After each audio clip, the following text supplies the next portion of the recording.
National Task Force West Philippine Sea was created by then President Pinoy Aquino, no? A few months bago siya bumaba. And then operationalized talaga yung NTFWPS during the time of the former President Duterte. The chairman then of the NTFWPS is General Esperon, being the National Security Advisor. Right now, ating chairman ng National Task Force West Philippine Sea remains to be the National Security Advisor, General Eduardo Anyo. Ngayon kung ang tanong, bakit ngayong panahon lang natin ito nararamdaman, mas naririnig ng publiko at nagkakaroon ng relevance when we talk about Chinese incursion or even aggressive behavior in the West Philippine Sea? Dahil ngayon lang naman nag-launch ang gobyerno ng tinatawag nating transparency strategy. It is during this administration kung saan the national government believes na it is the obligation of the national government to provide the right information to the Filipino people para malaman ng bawat Pilipino ano ba talaga ang nangyayari dito sa West Philippine Sea, ano ba ang napagdadaanan ng Armed Forces of the Philippines at ng Coast Guard, harassment ng mga mangingisdang Pilipino. On the part of the National Task Force West Philippine Sea now, under General Eduardo Anyo, para sa amin, lahat ng Pilipino dapat malaman to. Lahat ng Pilipino dapat malaman nyo kung ano din ang efforts ng gobyerno natin for us to maintain our presence in the West Philippine Sea. This is the reason kung bakit ngayon mas angat ang NTFWPS kumpara sa mga nakaraang administrasyon. Pero kung ang tanong mo, sir, where was I nung nakaraang mga panahon, no? Bakit ngayon lang ako mas naging maingay pagdating sa NTFWPS? I have a very good excuse, no? From 2017 to 2021, nag-PhD ako sa Japan. From 2015 to 2016, nagma-masters din ako sa Japan. So, basically, nung panahon nung nakaraang administrasyon, wala ako dito sa Pilipinas. And fortunately, nung pagbalik ko na, I was designated by the Coast Guard as a spokesperson for the National Task Force West Philippines. Thank you. Sir, may question na. Kasi may napanood kasi akong interview sa inyo nakaraan. Yung mga nangyayari dati sa past administration na pangaharas ng China, parang hindi natin siya pinapublish sa mainstream media o hindi natin pinapaalam sa national television kung anong talagang itong nangyari. Sino po ba yun, sir, kung meron man tao, sino po ba yung nagbabawal o pumipigil para malaman din namin kung anong totoong nangyari that time, nung nakaraang administration, na nagkaroon na pala tayo ng harassment feature na. But, ano sa lahat, sir, no? I cannot speak for the previous administration who really calls the shot kung ano ang mga impormasyon na pwedeng bitawan sa publiko, ano ang mga impormasyon na pwede lang ilahad sa publiko, no? But for this current administration, I can respond to your question clearly na ang lahat ng nangyayari na to, na desisyon natin na magsapubliko ng lahat ng mga insidente sa West Philippine Sea is in accordance with the guidance of the President. Kaya nga na sinabi ko, no, ang ating pong Pangulong Bongbong Marcos, he gave the promise of not surrendering a square inch of our territory to any foreign power. Naniniwala siya na ang bawat Pilipino, the moment na bigyan mo ng tamang informasyon, they will have a much more patriotic feeling, no, towards the West Philippine Sea. Ito ang dahilan kung bakit we decided and the President decided to support the transparency efforts in providing the Filipino people kung ano talagang nangyayari dito sa West Philippines. Tanong ko lang po, ano kasi ang sinasabi po ng mga madalas sa mga DDS na inadala daw tayo ni Pangulong Bongbong Marcos sa giyera. Giyera daw ito ng mga Amerikano at saka ng China. Tapos, ang ginagawa daw ni PBBM ay nagpapakatuta daw. Yan yung mga kanilang mga sinasabi na alam naman natin ang dito. Ano po yung masasabi niyo tungkol dito, sir? But, every time nakakarinig ako ng mga ganyan tanong, I always walk them to the memory lane. 1995, 3 taon pagkatapos umalis ng base militar ng Amerikano dito sa Pilipinas. Because they left in 1992. 3 years after that, 1995, the Chinese government took the mischief ring from us. Una, sabi nila, this is just an ordinary fisherman shelter. So they occupied mischief ring 3 years after umalis ng Amerikano. Ang unang tanong dyan, kasalanan ba ng Amerikano nang nawala sa atin ang mischief ring dahil umalis sila? Di ba? Or dahil lang dito sila? Umalis nga sila. Di ba? 1995. 2012, nung panahon ni Pangulong Aquino, hindi pa masyado na pag-uusapan ng Visiting Forces Agreement or even EDCA. But 2012, Scarborough Shoal standoff happened. Kasalanan pa rin ba ng mga Amerikano kung bakit nagka-standoff? Wala pa nga tayong pinag-uusapan ng EDCA at BFA during that time. Fast forward, 2016 to 2022, panahon ng dating Pangulong Duterte. Ang sabi niya, ayaw niya na ng balikatan kasama ang mga Amerikano. Ang sabi niya rin, he loves Xi Jinping. So we're going to have a much more closer relationship with the People's Republic of China. From 2016 to 2022, ibig sabihin, sa madalit sabi, malayo tayo sa mga Amerikano. But in those 6 years, hindi pa rin natin nai-advance ang posisyon ng Pilipinas pagdating sa West Philippine Sea. Nahihirapan pa din tayo mag-resupply. Ang mga Pilipinong mangingisda, nahaharas pa rin. Ang Armed Forces of the Philippines at ang Philippine Coast Guard still has difficulty in patrolling our own exclusive economic zone. Kasalanan pa rin ba ng Amerikano na hindi nga din sila tinanggap noong panahon ni Pangulong Duterte? Ngayon, we have President Bongbong Marcos. He understood the historical background kung ano nangyari dito sa West Philippines. Nung nawala ang mga Amerikano noong 1995, mas lumakas ang loob nila. 2016 to 2022, the former president attempted to have a sincere relationship with Xi Jinping, and yet hindi sila napagkatiwalaan. Iba pa rin ang nangyari. So, if you're President Bongbong Marcos, if you're on his shoes, anong gagawin mo?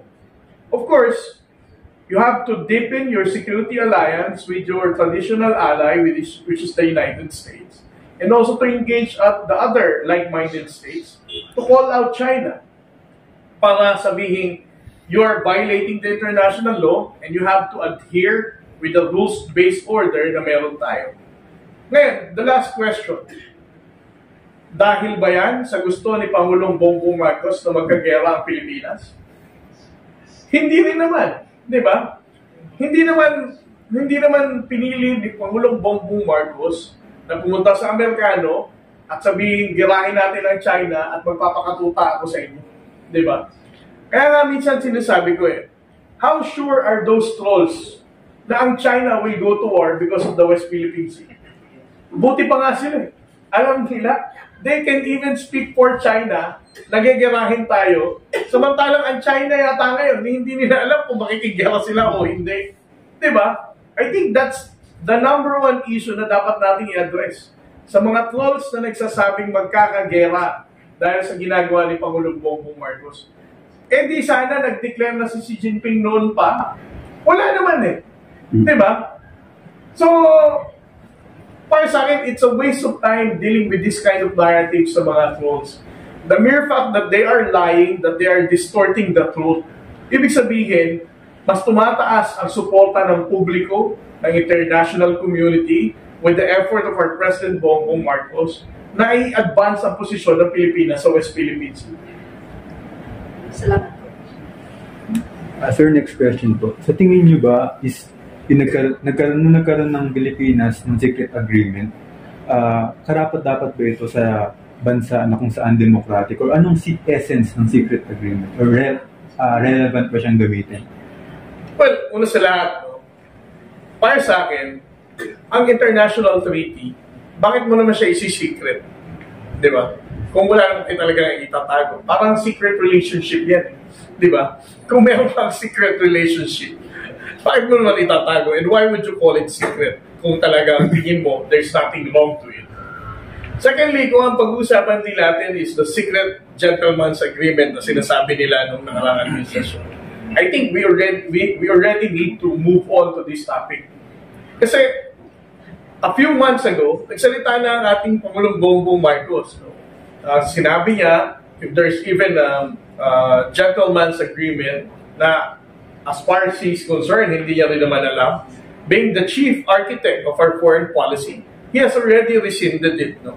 Nagkataon lang na itong mga nakaraang buwan kasi, may mga former public officials na gumising uli na itong topic na to. Kaya na pag-uusapan. Pero dapat, mga kasamahan natin sa media, sa blogging, we should not give so much time na dito sa issue ng gentleman's agreement. Dahil para sa amin, sa NTF-WPS at sa Coast Guard, ang Pangulo natin na nagsalita na, he has rescinded it kung meron man o wala.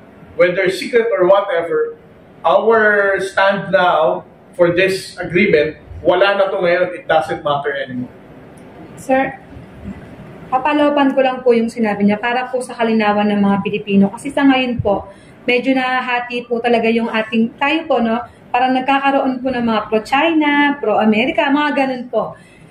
Gusto ko lang pong malaman na if ever po na yung secret agreement or yung gentleman agreement ay nag-exist, ito po ba ay naaayon sa ating konstitusyon? Kasi di ba, ang national security po, involved po buong Pilipino yan tayo lahat yan So hindi po ba, tama po ba na magkaroon ng ganong klaseng agreement na isisikreto nyo sa mga kababayan natin na meron palang mga ganong agreement? Well, una sa lahat, gaya sinabi ko, those valid or legal, legitimate international treaties should not be secret. It should be open to the public and it should always in accordance with the national interest ng bansa. Bakit ka naman magkakaroon ng secret agreement kung saan papawalang visa mo or papahinain mo ang posisyon ng gobyerno, particularly ng ating bansa? No? So, para sa amin, this is invalid considering that it undermines our national interest. Ito rin ay mali. This is nearly treasonous, sabi nga ng ibang mga mambabatas, na bakit ka magkakaroon ng isang kasunduan na magpapahina ng posisyon ng Pilipinas na hindi mo man lang ikinonsulta sa Pilipino or at least man lang sa Senado at sa Kongreso para mapagtibay sana ito. The mere fact that they decided to have this as a secret agreement, this is in violation of the people's public trust. And this is unconstitutional because it is against the national interest of our country. So ito, nasa to kay Robin. Konektado kasi Sabi po kasi ni Robin, ni Senator Robin Padilla na dapat daw po si PBBM, lahat daw po ng kanyang plano sa West Philippine Sea ay ipaalam. So yan na po yung sagot doon kay Robin para alam din po niya. Na yun daw po, na dapat daw alam ng mga Pilipino na maging transparent lahat ng plano ni PBBM, sabihin daw. Well, as far as the plans of the National Task Force West Philippine Sea, as recommended by the National Security Advisor to the President, parang wala naman tayo naging secret deal dito. Yeah. Para alam lahat po ng ginagawa natin dito, ipinapaalam natin sa publiko. Lahat na nangyayari sa West Philippine Sea, we always have these press conferences and even meeting with bloggers for us to amplify and to inform the Filipino people kung ano talagang effort ng gobyerno natin na to. Wala tayong secret deal, wala tayong secret operation, wala tayong secret. All are open to the public scrutiny, and as a matter of fact, we're even allowing them space to share their sentiments or even criticism sa ginagawa natin dito sa National Task Force West Philippines. Thank you, sir. Tanong ko lang, regarding dun sa status quo na binabanggit nila dun sa secret agreement, dun sa status quo ay hindi natin i-reinforce kasi wala tayong gagawin para tumibay o magtagal pa yung BRP Sierra Madre. Now, para po sa kaalaman at kalinawan ng isipan ng mga kababayan natin, ano po ang mangyayari dun sa barko na yun kung hindi natin ito i-reinforce? Magkakaroon din po ba tayo, maglalagay ba tayo ng kapalit doon? Or... Well, let me first respond dun sa first question mo, sir. Na ano ang mangyayari kung susunod tayo dyan sa sinasabing provision na yan, na secret agreement, na wala tayong dadaling construction material, Hindi natin i-renovate o i-refurbish ang BRP Sierra Madre.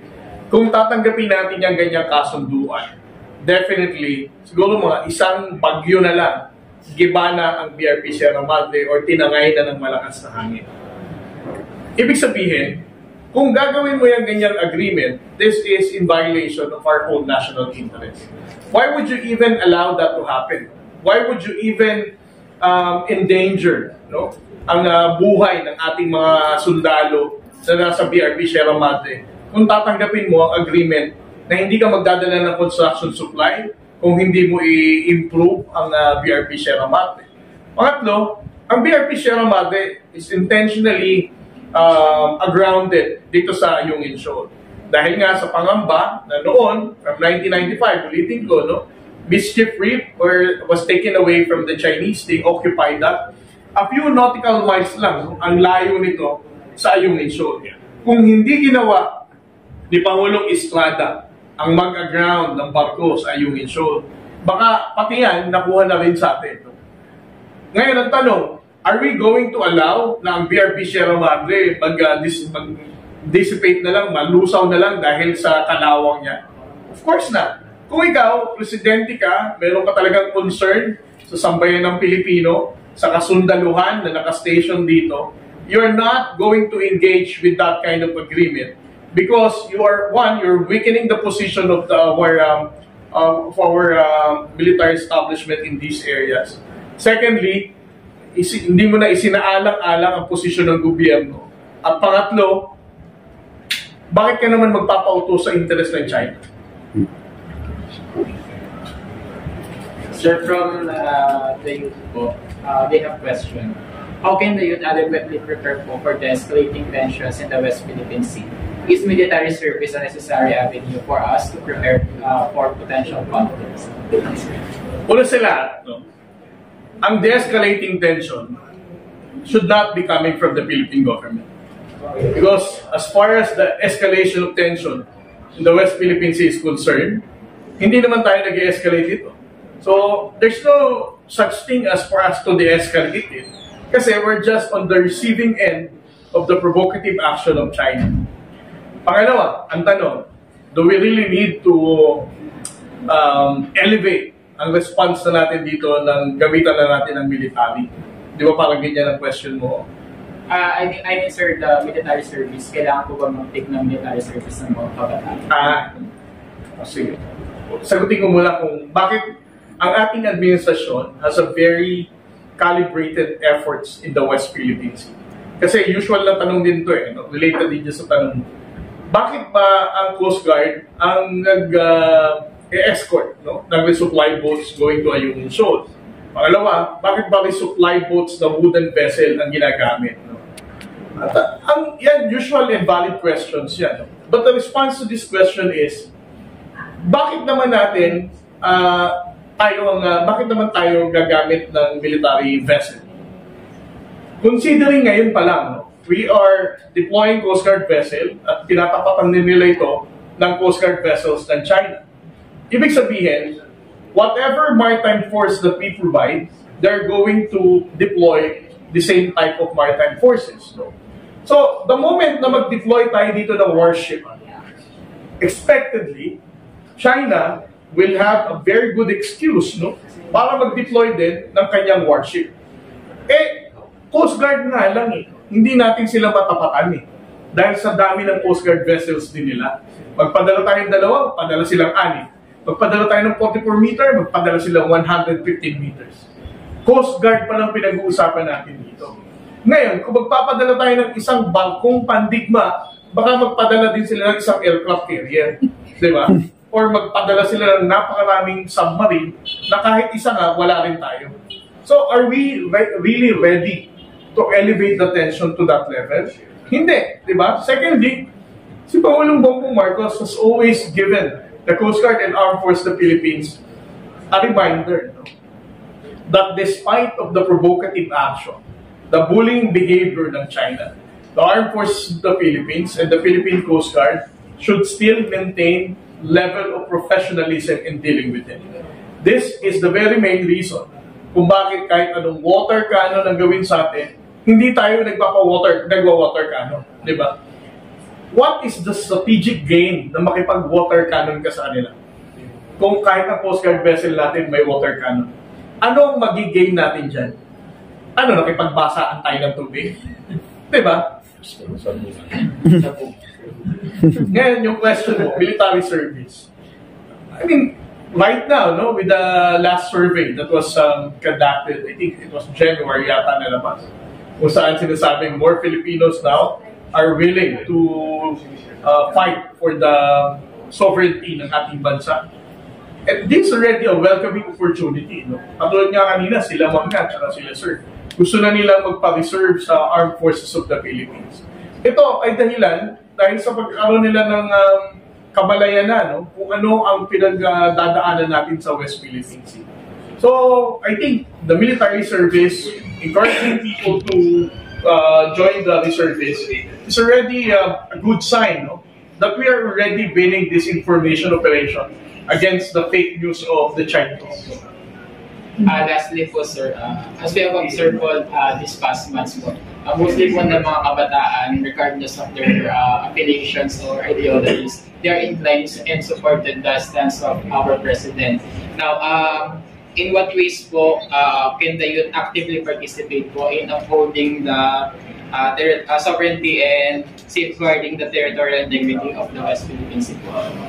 Well, before I respond to your question, since youth ang nagtatanong na yan, ipa-flag ko muna, no? Meron tayong takbo pa sa West Philippine Sea.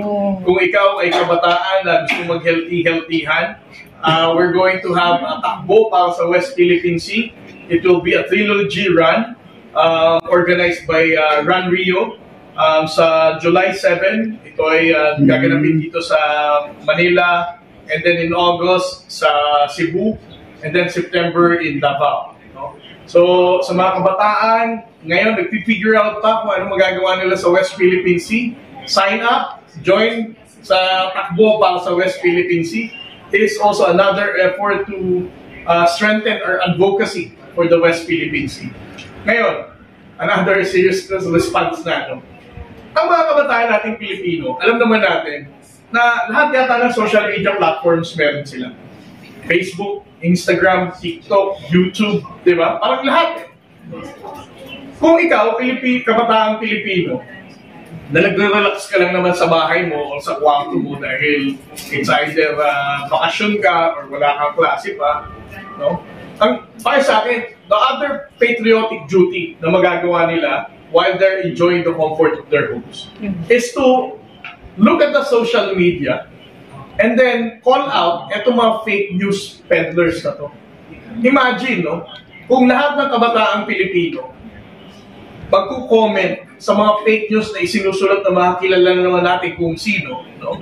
At alam naman natin na ang sinulat talaga nila maling impormasyon at they are just parroting the Chinese narrative at hindi ito totoo. Imagine kung karamihan ng kabataan na dadaan sa social media nila na to ay magsasabing this is a fake news, this is the right information. Madali lang naman mag-google kung ano talaga ang tamang impormasyon. So, for our modern day hero ng mga kabataan, the most important contribution that you can give to our fight for the West Philippine Sea through your social media is to call out the fake news and misinformation na pinapakalat ng mga trolls. Through this, may mga kabataan, may mga other Filipino people, no? Lalo na siguro yung mga thunders, matatanda. Kapag nabasa yung mga comments nila ng mga kabataan natin, magkakaroon pa sila lalo ng mas tamang informasyon, no?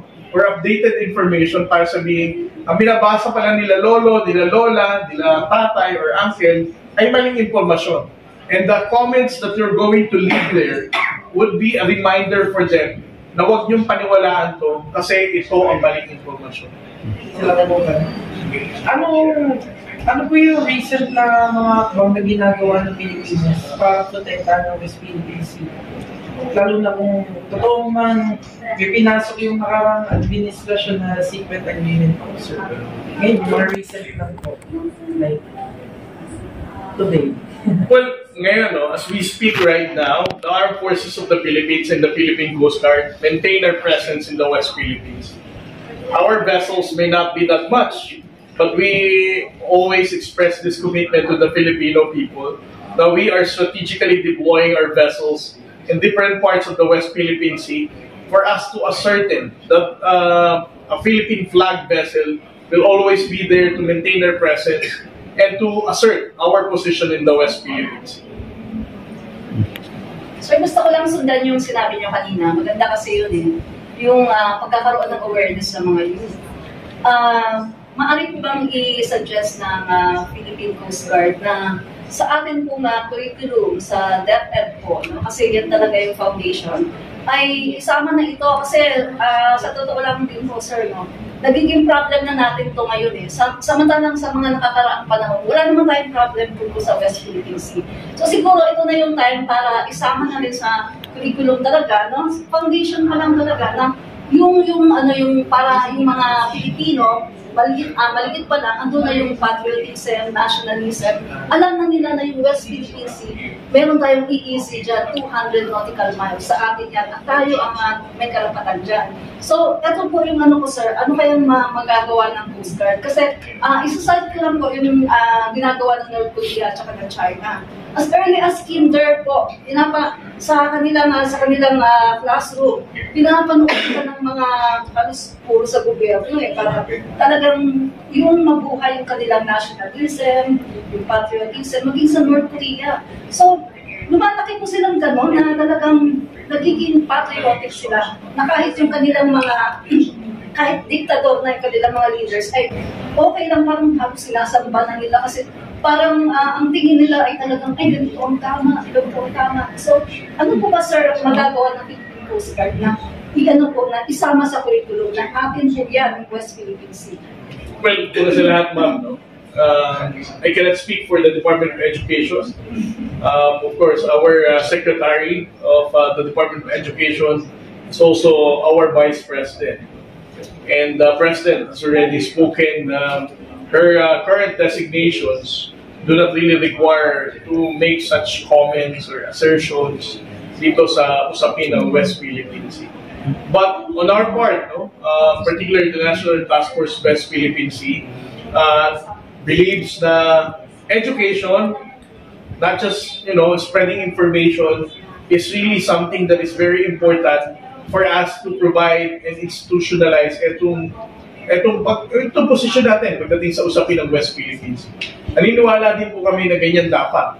As early as, first grader, meron na silang konsepto na parte ng Pilipinas. Pag sinabing Pilipinas, ang West Philippine Sea, parte ng Pilipinas. Imagine kung ang bata pa lang, may ganyan ang mindset. Siguro hindi na sila masusway ng mga pro-China polls para sabihin ang West Philippine Sea ay sa China. Diba? So, we also support this kind of efforts. But again, gaya nga sabi ko, we are not the one deciding on the curriculum of our education system. However, ipapasok ko sir, ma'am, yung takbo ng West Philippine Sea. Yes. Kung napanood nyo ang press conference ng takbo ng West Philippine Sea, binanggit ni Coach Rio na some portion of the revenue or the profits ng takbo pa sa West Philippine Sea will be donated sa ating National Task Force West Philippine Sea for the publication ng educational materials to spread information sa West Philippine Sea, no? Na magagamit ng ating mga kababayan Pilipino. Ito po ay isang comic book project. No? Ang title po ng comic book project na to ay ang mga kwento ni Tito June. Ang comic book project na to ay kinonsepto ng Philippine Coast Guard. It has actually 4 parts. No? Ang unang parts ito, katulad ng sinabi niyo, ma'am, is for the general public to understand ano ang UNCLOS for dummies. Ano ang territorial sea, ano ang continental shelf, contiguous zone, and so on. And then the second part of it is, mag-explain naman ito, ano ang posisyon ng Pilipinas sa West Philippines. Bakit sinasabi ng mga tao ng gobyerno na ang West Philippine Sea ay sa Pilipinas talaga? Pangatlo, it will also have bird's eye view kung ano talaga naging desisyon ng arbitral award. And then the last one, na para sa akin, ito yung pinakamahalagang part ng comic book. Kasi, yung mga characters doon, ng mga kabataan, nag-uusap-usap sila ano ang impact ng West Philippine Sea para sa kabataang Pilipino. Paulit-ulit ko sinasabi, no, na hindi man natin ma-appreciate pa ngayon kung ano talagang significance ng West Philippine Sea. Kung hindi natin naiintindihan kung ano magiging impact nitong pagtindig natin sa West Philippine Sea. Napakadali lang nito para malaman natin. Let us remember na wala na tayo dito sa mundong to. Pero sa mga kabataang Pilipino na susunod na saling lahi ng Pilipino, kung hindi natin titindigan ito ngayon at ipamimigay na natin sa China, wala na silang matatawag na West Philippine Sea. And that's what really matters in our fight for the West Philippine Sea. Dahil ang laban natin sa West Philippine Sea ay laban para sa kabataang Pilipino. Question then. What are the competing territorial claims made by different countries over the islands, reefs, and waters in the West Philippine Sea? And what is the basis for each claim? Well, there are different explanations kung ano ang position nito. There are the countries that are competing in the entire South China Sea, and especially on those portions that falls within the exclusive economic zone of our country, is that you have the Philippines, Vietnam, Malaysia, and then China, no? And also Brunei. Pero ang basihan nito? No? Most of them are claiming na ito ay pasok sa kanilang exclusive economic zone. Most of them are also claiming ng historical claims katulad ng China. Pero in terms of physical occupation, isa din ito sa nagiging batayan. Katulad ng Vietnam, they have a lot of outposts dito by virtue of occupying those areas for a very long period of time. Pero among Southeast Asian countries, ang napag-intindihan natin dito when we signed the 2002 DOC, no, in Declaration of Conduct, is that one, wala na mag-occupy ng after 2002 DOC na pinirmahan din naman ng China, ay wala nang additional occupation dun sa mga unoccupied areas na binilate ng China. Pangalawa, wala dapat mag-demilitarize ng areas na inoccupy nila na binilate din ng China. At pangatlo, dapat meron tayong mekanismo na pwede tayong mag-usap at hindi mag-resolve dapat sa coercion or force na ginagawa naman ng China. So, as far as the 2002 DOC is concerned, for us to regulate itong issue natin sa West Philippine Sea and the entire South China Sea, nagiging magulo lang dito, hindi dahil sa maraming bansa ang naglalaban-laban, but because China is provoking all those countries who have stake in the West Philippine Sea. With increasing tensions in the West Philippine Sea, the Philippine Coast Guard's role as the civilian component to our maritime security has already been put in the spotlight.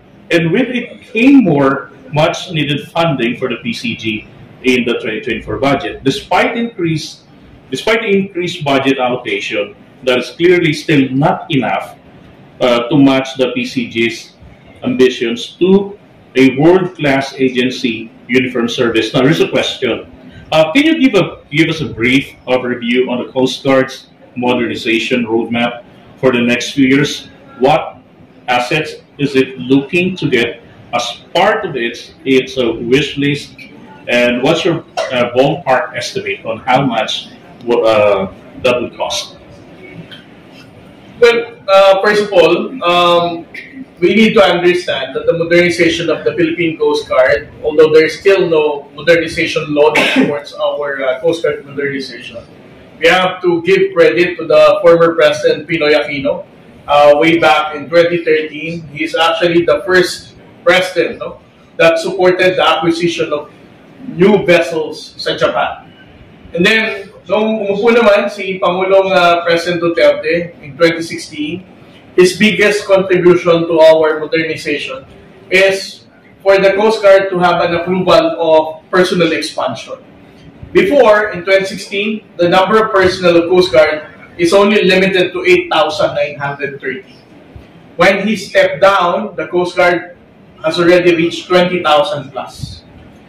But during the time President Bongbong Marcos, during his first year, nakapag-increase ng Coast Guard ng 10,000. The Coast Guard now is 30,000 strong. And I think it's still fair to say na sa panahon ni Pangulong Duterte, na i-justify natin ang increase ng Coast Guard to become 37,869. Which means for every coastline kilometer, there should be a Coast Guard personnel. So, in terms of the personnel programming, that is our target by 2025. For the Philippine Coast Guard to become 37,869 strong. For the Coast Guard modernization, last November, President Bongbong Marcos has announced that he has already approved the NEDA board resolution for the acquisition of 5 97-meter vessels. Right now, the 97-meter vessel that the Coast Guard has, there are only 2. No? Ito yung pinirmahan ni Pangulong Duterte noong nakaraan. So ngayon, for President Bongbong Marcos, he wanted the Coast Guard to have 5 more of those. Itong 97-meter vessels natin na to will be used by the Philippine Coast Guard for a longer duration of patrol in the West Philippine Sea. Imagine, those 2 97 meters, one is stationed here in Manila, kung sakali may pangangailangan sa Luzon at Visayas, and then the other one is in Palawan. Ang 97-meter natin na to, nag-iisa lang, in short, pagdating sa West Philippine Sea. That's why for President Bongbong Marcos, he wants to have 5 more of those. It will be delivered by 2026 or early 2027. If you're going to ask me, what is our goal for the modernization? I think the first thing that the Coast Guard really need to have is port facilities. As a matter of fact, ang Coast Guard ngayon ay wala talagang port facility. Ang mga Coast Guard vessels natin na bilyon-bilyon ng halaga ay nakiki-moored pa or nakikipagke pa sa mga Philippine Ports Authority. And in those instances, na kailangang may didikit na commercial vessel sa isang port facility somewhere around, the entire country, ang Coast Guard vessel natin ay paaalisin para padikitin ang commercial vessel. And of course, kailangan nila kumita. No? We cannot also blame them. That's the economic side of the PPA. So ngayon, for our prioritization of projects, that's the first thing that we need to have. Port facilities. Ang Coast Guard nga ang liit-liit ng national headquarters sa likod ng Manila Hotel. Di ba? Kaya nga ang office namin nandito na dahil we cannot also be accommodated sa national headquarters. So that's the first one. Port facilities, bigger headquarters, to sustain our efforts, not just for the West Philippine Sea, but in providing our riding public for maritime safety and even maritime law enforcement and marine environmental protection. The second is more vessels. No? Ang bangko lang natin na yan, kukunti pa lang talaga. Safety, maritime law enforcement, and even marine environmental protection. Marinig nyo sa mga nakaraang balita kung every time na mayroong oil spill. No? Coast Guard din naman ang nandyan. So, that's the second thing, acquisition of more Coast Guard vessels. And then third one, of course, is our acquisition of aircraft and helicopters. It will always take longer time kung bago ipapadeploy mo, for example, kung kailangan mag-search and rescue. But if you have an aircraft, para ma-identify agad kung saan ang location ng vessel of interest or personnel na nagkaroon ng nawawala, or search and rescue, mas mabilis sana. But right now, we only have 2 Coast Guard helicopters that has to cater the entire country. Kawawa, no? And then we also have 2 fixed-wing aircraft that has to cater also the entire Luzon, Visayas, Mindanao.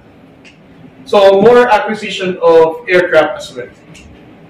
Sir, kasi diba, pag nakita pa yung image dun sa habang binubomba tayo ng water cannon, talagang nakakaawa yung Pilipino eh. Parang parang ikaw yung binubomba ng isang gulayat. So, ano po ba ngayong sa Marcos Admin? Meron po, kumbaga priority po ba natin na magkaroon tayo ng kahit naman hindi barkong pangdigma, yung parang barko lang na parang hindi naman tayo mukhang kawawas. Parang ganun lang, parang alam mo yung parang tatapat lang. Kasi parang talagang mukhang nakakaawa tayo, sir, promise. No? Ang Coast Guard vessel natin, ma'am, yung sa binobomba ng tubig, hindi yung Coast Guard. Ano po yun?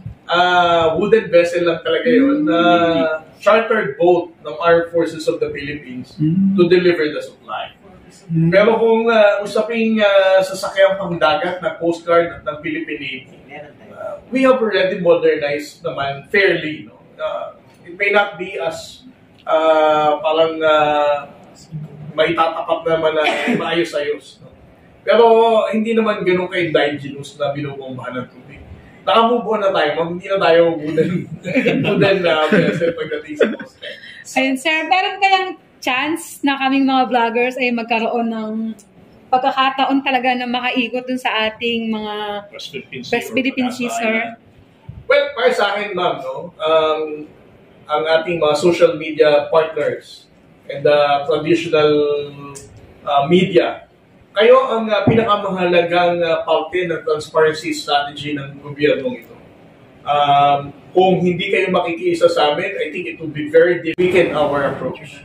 That's why we need all the truth tellers to amplify this to the Filipino. Yung question ba naman?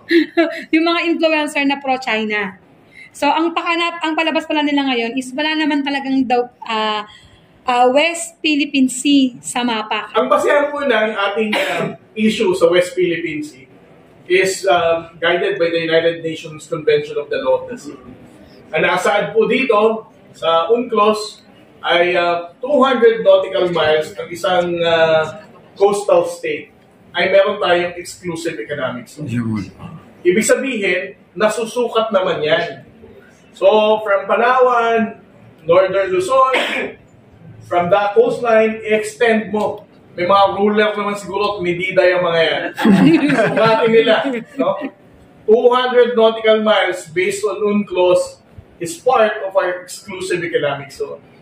Ngayon, kung hindi sila naniwala, sukatin din nila ulit. Punta sila sa China, sa mapa, gamitin na naman nila yung mga matitibay nilang ruler at medida. Sukatin nila how far these areas are in the West Philippine Sea sa China. Yeah. Tama. So, atin po ang West Philippine Sea. Ang yaman po ng West Philippine Sea ay para sa Pilipinas. Okay. Ayun. Okay.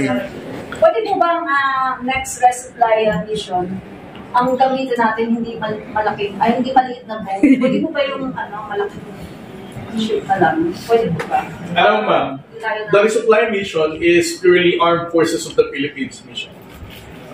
This is an AFP mission. Ang role lang ng Coast Guard dito is to act as security escort. No?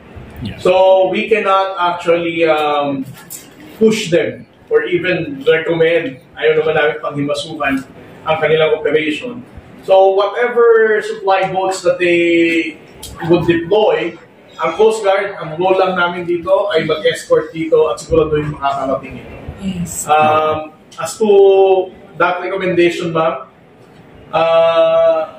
siguro ma'am, pwede nyo na i-phone in questions sa kanila diretso. Sige po.